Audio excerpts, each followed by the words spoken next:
Hello दोस्तों, नमस्कार। सत्यम कला सजा मित्रेश में फिर से आपका स्वागत है। चलिए दोस्तों, यहाँ पर हम लोग जो कल कवर किए थे वो हमारा था कुछ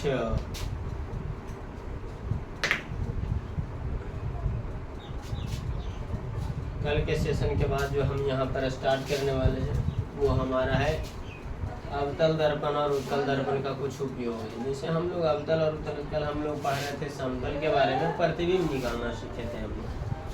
हम लोग प्रतिबिंबों की संख्या निकालना सीखे थे कि कब कितना प्रतिबिंब बनेगा, है ना।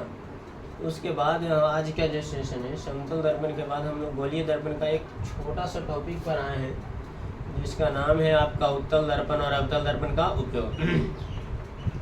उत्तल दर्पण और अवतल दर्पण का उपयोग जो है बहुत महत्वपूर्ण है। एक ऑब्जेक्टिव में पूछता है भाई, एक नंबर बहुत ज़्यादा पूछता है ऑब्जेक्टिव में। एक नंबर तो कन्फर्म रखिए कि अगर इतना आपके पास है तो ये को तो हर हाल में आपका टकराना ही टकराना है।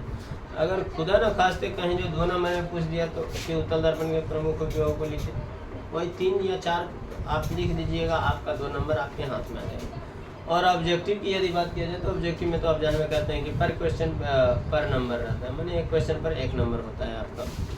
तो चलिए आइए बिना समय गवाए हुए यहाँ पर आपका शुरुआत करते हैं कि अवतल दर्पण का उपयोग किस में करेंगे, उत्तल दर्पण का उपयोग कहाँ पर और किस में करेंगे। ठीक है, तो यहाँ पर सबसे पहले हमने यहाँ हेडिंग डाल रखा है भाई, अवतल दर्पण का उपयोग। और अवतल दर्पण का कुछ प्रमुख उपयोग जरा आप देखिए कि अवतल दर्पण का उपयोग हम लोग कहाँ करते हैं। तो आप जो ये शेविंग करते हैं, शेविंग दाढ़ी जो बनाते हैं, दाढ़ी बनाने के दरमियान जो है आपका जो जिस दर्पण का सैलून में लगा रहता है वो हमारा होता है भाई अवतल दर्पण। कौन सा दर्पण होता है? अवतल दर्पण होता है। वही लिखा है हजामती दर्पण के रूप में दाढ़ी बनाने में। ठीक है। दूसरा है कि डॉक्टर जो यूज करता है नाक का इलाज करने में, कान का इलाज करने में और आपका गला ये सब का इलाज करने में, क्योंकि कैसे नहीं अच्छी तरीके से देख पाएगा। तो उन सबों को देखते होंगे डॉक्टर साहब क्या करते हैं, या तो चश्मा लगाए हुए रहते हैं देखने के दरमियान, या फिर कुछ निकालते हैं इस लेंस टाइप का और उसके बाद जो है उसको चेक कर पाते हैं।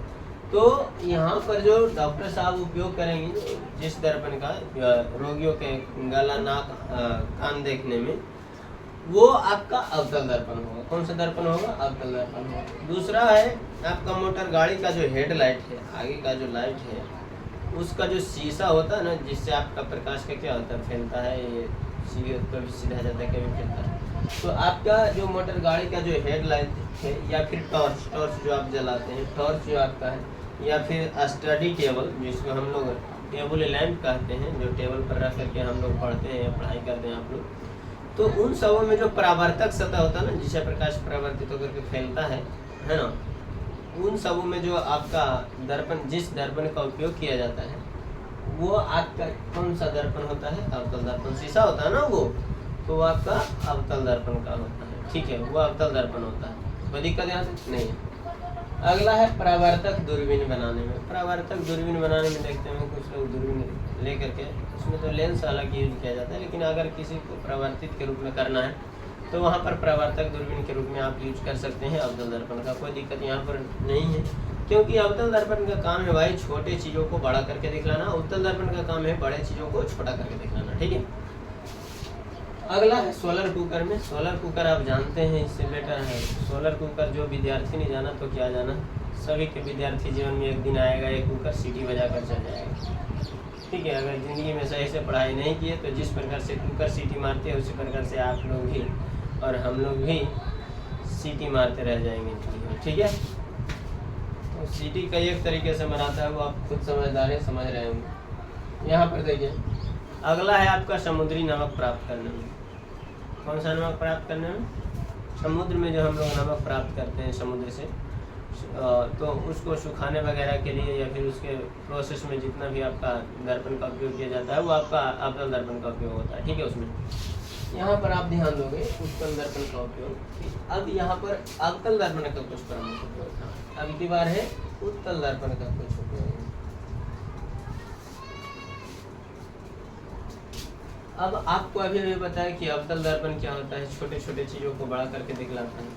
और उत्तल दर्पण क्या होता है, बड़े बड़ी चीज़ों को छोटा करके दिखलाता है। तो यहाँ पर देखिए पहला है साइड मिरर या बैक मिरर के रूप में। सपोज दैट मान लीजिए कि आपका साइड मिरर कहाँ होता है, गाड़ी में होता लगा भाई साइड मिरर या बैक मिरर उसी को कहते हैं जो पीछे से आने वाले सारी वस्तुओं को दिखाई देता है। सपोज दैट ये मान लीजिए गाड़ी के बगल में कितना बड़ा आईना होता है, बड़ी तो इतना बड़ा, इससे भी बड़ा करेगा तो आपका 1 फीट का रहता होगा मुश्किल से, ऐसे तो 8 इंच 10 इंच 12 इंच माने कि ऐसा ही 1 फीट 1.25 फीट का रहता है, उससे ज़्यादा बड़ा नहीं। अब दिमाग लगाइए कि यदि उसमें समतल दर्पण रखा जाए, यदि उस साइड मिरर में हम लोग समतल दर्पण लगा दें या अवतल दर्पण लगा दें, चलो हम आपको जो है ना एक सिंपली बताते हैं समतल दर्पण को। जैसे मान लीजिए उस साइड मिरर के रूप में हम लोग समतल दर्पण लगा दें और ड्राइवर चला रहा है बेचारा, ड्राइविंग करते जा रहा है, उसके बाद पीछे से देखते होंगे आता है गाड़ी, पीछे से हॉर्न देता है, कोई स्पीड में आता है तो हॉर्न देता है, साइड मांगता है। तो आप दिमाग लगाइए कि यदि उस साइड मिरर के रूप में अगर हम समतल दर्पण लगाएंगे तो पीछे से कभी कभी देखते हैं अगर छोटा गाड़ी रहा था तो कुछ दिखाई देगा, पीछे से कहीं जो ट्रक आ गया बड़ा सा तो उसका हेडलाइट भी समतल दर्पण इतना बड़ा में दिखेगा। आपको समतल दर्पण का उपयोग बताए थे, समतल दर्पण में प्रतिबिंब कैसे बनते हो आपको बताए थे ना कि जितना बड़ा वस्तु होगा उतना ही बड़ा क्या होगा प्रतिबिंब। अगर पूरा प्रतिबिंब प्राप्त करना चाहते हैं तो वस्तु का आधा प्रतिबिंब होना चाहिए, वस्तु का आधा दर्पण की लंबाई होना चाहिए, जितना आपका वस्तु की लंबाई है उसके आधा किसकी लंबाई होना चाहिए, दर्पण की लंबाई होना चाहिए, तभी आपका पूरा प्रतिबिंब प्राप्त होगा। परसों के सेशन में बता रहे थे। तो आप ये बताओ कि ट्रक होता है कितना बड़ा, एकदम निम्न से 7-8 फीट आया ना। अब दर्पण लगाए, अब उस ट्रक को पूरा प्रतिबिंब प्राप्त करना है हमें, और वो चौड़ा कितना होता है, लगभग 6-7-8 फीट, उतना से कम नहीं, 8-10 फीट निम्न से रहता है। तो अब दिमाग लगाइए उतना 7 फीट 8 फीट ऊंचाई 8-10 फीट चौड़ाई वाले ट्रक को आपको समतल दर्पण में पूरा प्रतिबिंब प्राप्त करना हो तो यदि 8x10 है तो आपको आईना लगाना पड़ेगा 4x5 का, कम से कम दर्पण जो है पूरा प्रतिबिंब आप ट्रक का प्राप्त करना चाहते हैं तो आपको वस्तु का आधा लंबाई का होना चाहिए दर्पण, यही ना कंसेप्ट बड़ा समतल में। तो आप समतल लगाएगा बेचारा, साइड मिरर में लगाए, बगल में ड्राइवर यहाँ पर चला रहा है, इधर बगल में आईना रहेगा, ड्राइवर ऐसे चलाते रहेगा, बगल में आईना रहेगा, दर्पण रहेगा, और उसको समतल दर्पण लगा दिया 4x5 का। तो 4x5 का देखिए ये बोर्ड आपका है 4x6 का है ना, तो आई लगभग मानिए इतना कट जाएगा 1 फीट, तो इतना बड़ा आईना लेकर के मुझे घूमेगा, इतना बड़ा आईना लेकर के वो घूमेगा, इतना बड़ा दर्पण लगा के तो पूरा रोड में तो घेर लेगा, तो साइड कख नहीं देगा। तो इसलिए भाई उत्तल दर्पण का उपयोग जो है ना साइड मिरर या बैक मिरर के रूप में किया जाता है, ताकि जो है ना आने वाला प्रतिबिंब है पीछे से जितना भी वस्तु है उन सभी वस्तु को, आने वाला जो वस्तु होता है उन सबों का प्रतिबिंब ड्राइवर को एकदम पूरा के पूरा दिखाई दे, ताकि उसको साइड उठ देने में कोई प्रॉब्लम ना हो। यदि मान लीजिए सपोज ये आपका बड़ा सा ट्रक है ना, आपको दिखाई दे रहा है, मान लीजिए ये आपका बड़ा सा ट्रक है और इस पर आप सवार है, फिर से वो बड़ा सा ट्रक आ गया इधर से है ना, और आपको साइड देना है। समतल दर्पण कहीं जैसे ड्राइवर बैठे कहीं समतल दर्पण रहा भाई तो इस साइड को जो देगा रगड़ते उगड़ते पार कर जाएगा, सड़क में कितना चौड़ा रहता है, समझ आएगी ना। तो एक्सीडेंट वगैरह यानी कि साइड देखने के लिए साइड मिरर नाम है साइड मिरर के रूप में। साइड मतलब साइड में जो लगल रहता है, देखते होंगे ड्राइवर के बगल में और कंडक्टर के बगल में, दोनों के बगल में एक दर्पण होता है, और दोनों के दोनों जो वो होते हैं ना भाई उत्तल दर्पण होता है, क्योंकि उसमें उत्तल दर्पण रहेगा तो पीछे कितना हो बड़ा वस्तु है उन सबों का एकदम बड़ा से बड़ा वस्तु को छोटा प्रतिबिंब बना करके दिखा देता है, कौन, उत्तल दर्पण। तो बड़ा सा ट्रक भी आएगा ना तो इतनी बड़ा आईना में समा जाएगा, और वही उत्तल दर्पण ना होकर के या तो अवतल होता है या तो समतल होता है, तो ना बनेगा प्रतिबिंब। फिर पता चला इस ट्रक वाला में मार दिया, उपेरा में मार दिया, लग गया काम से, समझ आया कि नहीं। तो यह बात है, इसलिए साइड मिरर जो है ना साइड मिरर में उत्तल दर्पण का उपयोग किया जाता है, ठीक है। अगला है आपका सड़कों या गलियों में आप देखते होंगे आए दिन सरकार लगवा रही है लाइट, है ना। तो आपका जो देखते होंगे कहीं खंभा खंभा सड़क पर खंभा या गली में खंभा पर जो है लाइट लगा रहे हैं, है ना। तो उसमें कौन सा दर्पण लगा रहा था जिसके कारण वो प्रकाश जो है छितरा जाता है। देखते हैं लाइट इतनी सा रहता है, तो इंजोरा भी इतनी आना चाहिए, बट नीचे आता है तो वो पूरा फैल जाता है एकदम बहुत दूर तक, है ना। तो वो किसके कारण फैल जाता है भाई, उसमें जो लगा रहता है ना वो कौन सा लगा रहता है, परावर्तक सतह के रूप में उत्तल दर्पण का उपयोग किया जाता है, ठीक है। अगला है आपका तीसरा, अक्षरों को छोटा करने में। यदि अक्षर बड़ा है तो किसी व्यक्ति को दिखाई नहीं दे रहा, या आपका एक बैनर बड़ा सा लगा हुआ है, आप एक बार में उसको देख करके नहीं पढ़ रहे, आप उत्तल दर्पण का यूज कर सकते हैं, उसमें आपका पूरा के पूरा दिखाई देगा, ठीक है।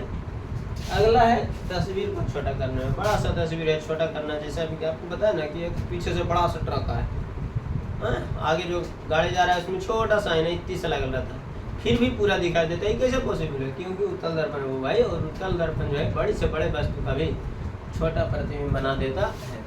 आइए समतल दर्पण के बारे में तो ऐसे आपको बता चुके हैं, और ये इसके बारे में भी आपको बता चुके हैं। तो समतल दर्पण का एक पता नहीं ध्यान में है या नहीं बताया उनके, इसलिए जब इन दोनों का उपयोग पढ़ रहे हैं तो इसका भी एक मतलब देख लीजिए, एक मिनट ये ऐसे ये पढ़ाया जा चुका होगा। एक है समतल दर्पण का उपयोग, हम लोग जो घर में यूज करते हैं चेहरा वगैरह देखने में, कौन सा दर्पण होता है हमारा, समतल दर्पण होता है। दूसरा है अगर कोई अक्षर उल्टा है उसको सीधा पढ़ना है तो उसके सामने ले जाइए कौन सी, समतल दर्पण। कौन दर्पण ले जाइए, समतल दर्पण। समतल दर्पण ले जाइएगा, वो आपको सीधा पढ़ा देगा, है ना। उल्टा रहेगा तो उसको आप सीधा पढ़ सकते हैं, सीधा पढ़ने में वो समतल दर्पण जो है आपकी मदद करेगा, ठीक है। तो इतनी सा कंसेप्ट है, और ये कंसेप्ट बहुत ही इंपॉर्टेंट है, ये पॉइंट बहुत ही इंपॉर्टेंट है आपके एग्जाम के दृष्टिकोण से। कोई रोक नहीं सकता इससे, कुछ आए या ना आए, एक नंबर तो पक्का है, एक नंबर पक्का है, इसमें कोई दुराई वाली बात नहीं।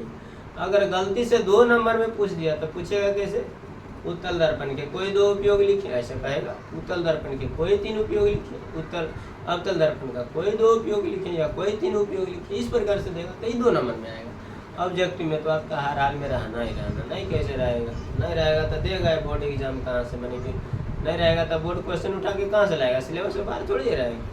इसलिए हम लोग बार बार पूछ रहे थे, हम लोग दिमाग लगे ले रहते हैं कि हर हाल में एगो नया वो पूछना है, 1 नंबर का पूछना है। इन सब का कंसेप्ट कहाँ से क्वेश्चन उठेगा ये तो पता होना चाहिए। और जिस दिन आप ये पकड़ दिए कि कौन सा क्वेश्चन नहीं पूछेगा और कौन सा क्वेश्चन पूछेगा, इसके लिए आपको एक प्रीवियस ईयर क्वेश्चन आता है जिसको हम लोग कहते हैं क्वेश्चन बैंक कहते हैं।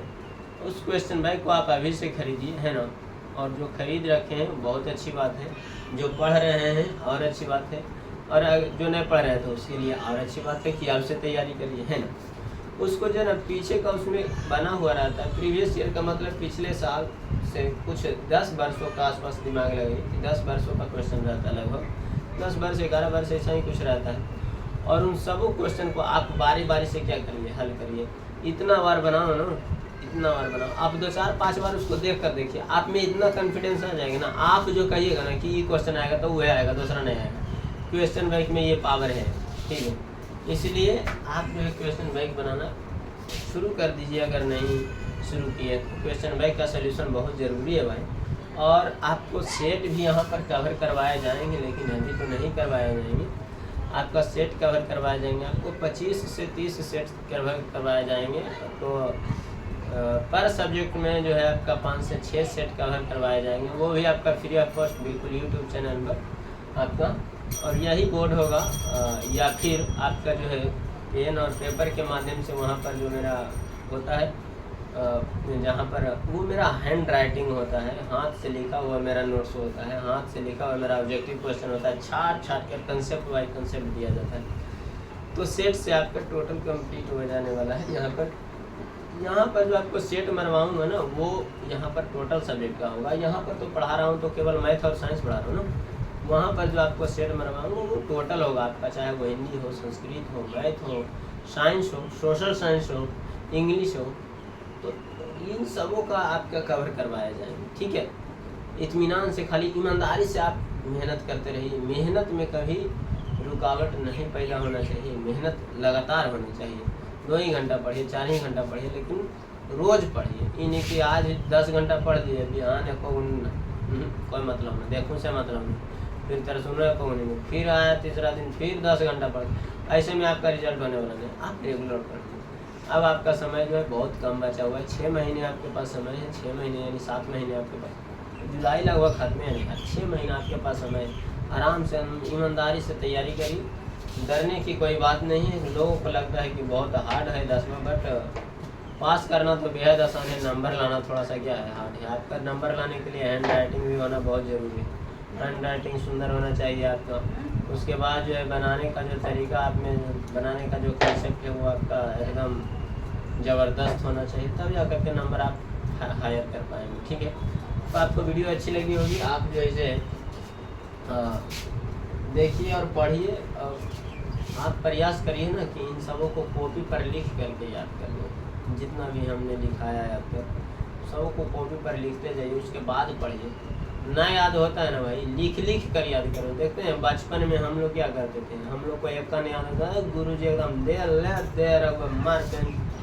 मार फट्टा मार एकदम खजूर के डंडा रहता था हमारा, एकदम लेफ्ट बेंच ले बेंच, पहले बेंच होता नहीं था, है ना। अब लोग तो अब तो हम आते हैं, अब हम लोग क्या करते हैं, अब ये देखो इतना बड़ा चौड़ा फटा रहता था, पहले नहीं ऐसा होता, पहले ज़्यादा खजूर रहता था। अब टोटल की सब जेरा मन से है, जेरा मन से आया तेरा मन से क्या हो गया, बच्चे लोग बहुत जो है शरारती हो गए हैं। पहले इससे ज़्यादा बदमाश था लोग, लेकिन पहले के लोग से गुरु जी से लोग डरते थे बहुत ज़्यादा मात्रा में, है ना।